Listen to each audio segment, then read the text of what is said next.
Hey guys, so today we're reading Exodus chapter 12, and today's verse of the day is 2 Chronicles 15 verse 7. But as for you, be strong and do not give up, for the work will be rewarded. Amen. So today we're reading Exodus chapter 12. Exodus chapter 12. The Lord said to Moses and Aaron in Egypt, "This month is to be for you the first month of your year. Tell the whole community of Israel that on the 10th day of this month, each man is to take a lamb for his family, one for each household. If any household is too small for a whole lamb, they must share one with their nearest neighbor, having taken into account the number of people there are. You are to determine the amount of lamb needed in accordance with what each person will eat.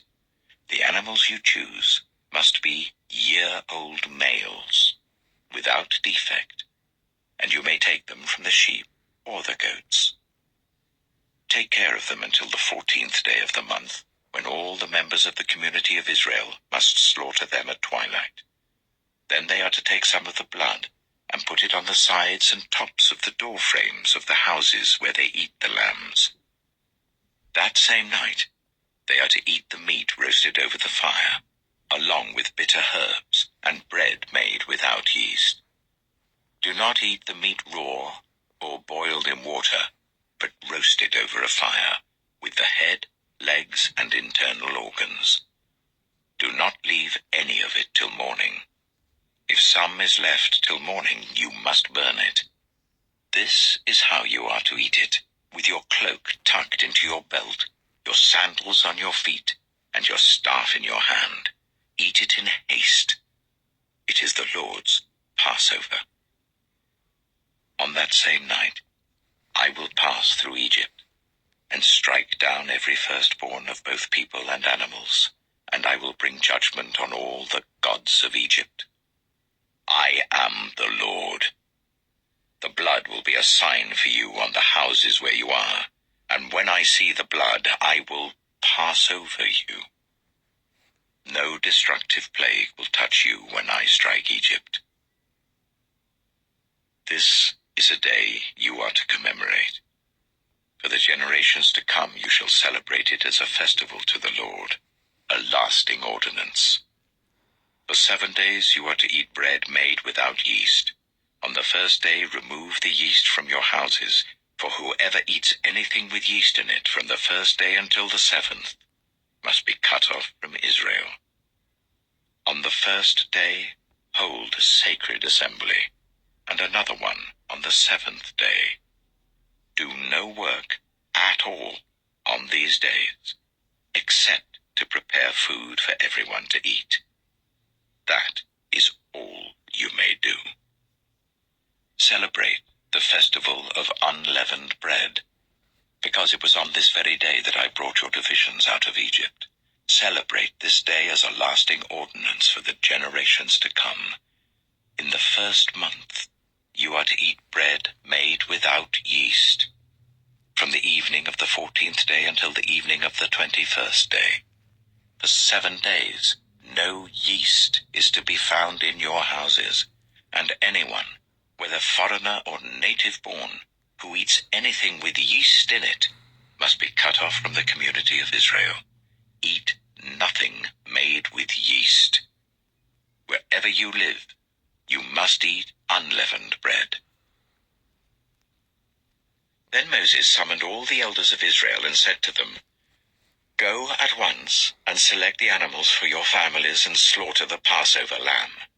Take a bunch of hyssop, dip it into the blood in the basin, and put some of the blood on the top and on both sides of the doorframe. None of you shall go out of the door of your house until morning. When the Lord goes through the land to strike down the Egyptians, he will see the blood on the top and sides of the doorframe, and will pass over that doorway, and he will not permit the destroyer to enter your houses and strike you down. Obey these instructions as a lasting ordinance for you and your descendants. When you enter the land that the Lord will give you as he promised, observe this ceremony. And when your children ask you, what does this ceremony mean to you?" Then tell them, "It is the Passover sacrifice to the Lord, who passed over the houses of the Israelites in Egypt and spared our homes when he struck down the Egyptians." Then the people bowed down and worshipped. The Israelites did just what the Lord commanded Moses and Aaron. At midnight, the Lord struck down all the firstborn in Egypt, from the firstborn of Pharaoh who sat on the throne, to the firstborn of the prisoner who was in the dungeon, and the firstborn of all the livestock as well.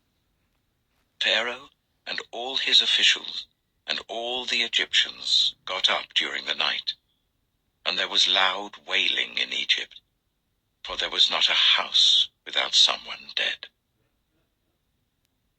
During the night, Pharaoh summoned Moses and Aaron and said, "Up, leave my people, you and the Israelites. Go worship the Lord as you have requested.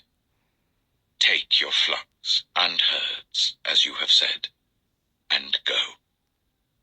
And also bless me." The Egyptians urged the people to hurry and leave the country, "For otherwise," they said, "we will all die." So the people took their dough before the yeast was added and carried it on their shoulders in kneading troughs wrapped in clothing. The Israelites did as Moses instructed and asked the Egyptians for articles of silver and gold and for clothing. The Lord had made the Egyptians favorably disposed towards the people, and they gave them what they asked for. So they plundered the Egyptians. The Israelites journeyed from Ramesses to Succoth. There were about 600,000 men on foot, besides women and children. Many other people went up with them, and also large droves of livestock, both flocks and herds. With the dough the Israelites had brought from Egypt, they baked loaves of unleavened bread. The dough was without yeast, because they had been driven out of Egypt and did not have time to prepare food for themselves. Now the length of time the Israelite people lived in Egypt was 430 years. At the end of 430 years, to the very day, all the Lord's divisions left Egypt. Because the Lord kept vigil that night to bring them out of Egypt, on this night all the Israelites are to keep vigil to honor the Lord for the generations to come. The Lord said to Moses and Aaron, "These are the regulations for the Passover meal. No foreigner may eat it. Any slave you have bought may eat it after you have circumcised him, but a temporary resident or a hired worker may not eat it. It must be eaten inside the house. Take none of the meat outside the house. Do not break any of the bones. The whole community of Israel must celebrate it. A foreigner residing among you who wants to celebrate the Lord's Passover must have all the males in his household circumcised. Then he may take part, like one born in the land. No uncircumcised male may eat it. The same law applies both to the native-born and to the foreigner residing among you." All the Israelites did just what the Lord had commanded Moses and Aaron, and on that very day the Lord brought the Israelites out of Egypt by their divisions. Amen. So that was Exodus chapter 12. And tomorrow we'll go read Exodus chapter 13. I'm going to end the video off here. And you guys have a blessed night. Amen.